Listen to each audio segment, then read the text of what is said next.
1400 বছর আগে মদিনার যে বিশেষ খাবারটি মানুষ তাদের হৃদরোগের জন্য এবং বিষক্রিয়া থেকে মুক্ত থাকার জন্য যেটা ডাল হিসেবে ব্যবহার করত, সেই খাবারটি নিয়ে বর্তমান চিকিৎসা বিজ্ঞানেও দারুণ গবেষণা হচ্ছে।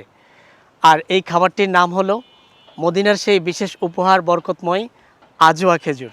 আজওয়া খেজুরটা কিন্তু অন্য সাধারণ খেজুরের মতো লাম্বাটে না, আবার খুব চকচকেও না।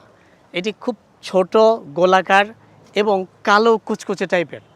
আজওয়া খেজুরের গায়ে খুব সুন্দর সাদা সাদা সূক্ষ্ম রেখা রয়েছে, যা এই খেজুরটা যে আসল তা নিশ্চিত করে এই সাদা সাদা সূক্ষ্ম রেখাগুলো। আপনি যখন খুব বেশি মানসিক চাপে থাকেন কিংবা রোগ প্রতিরোধ ক্ষমতা নিয়ে চিন্তিত থাকেন, তাহলে আপনি প্রতিদিন সকালে 3টি করে অথবা 7টি করে আজওয়া খেয়ে নিতে পারেন।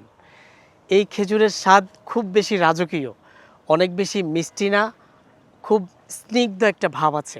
বড় বড় ডাক্তাররা বলছেন হার্টের ব্লকেজের জন্য কিংবা হার্টকে সুরক্ষিত রাখতে এই খেজুর অত্যন্ত কার্যকরী। বিশ্বনবী সাল্লাল্লাহু আলাইহি সাল্লাম বলেছেন, যে ব্যক্তি প্রতিদিন সকালে 7টি করে আজওয়া খাবে সে ওই দিনের বিষক্রিয়া এবং জাদুটোনা থেকে মুক্ত থাকবে।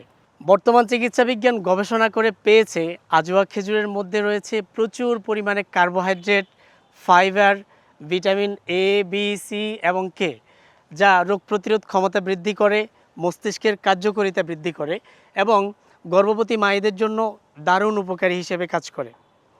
নিজের এবং পরিবারের সুস্বাস্থ্যের কথা চিন্তা করলে খাবার হিসেবে বেস্ট খাবারটি বেছে নেওয়া উচিত। মদিনার বরকতময় এই খেজুরটি আপনার জন্য সেরা হতে পারে।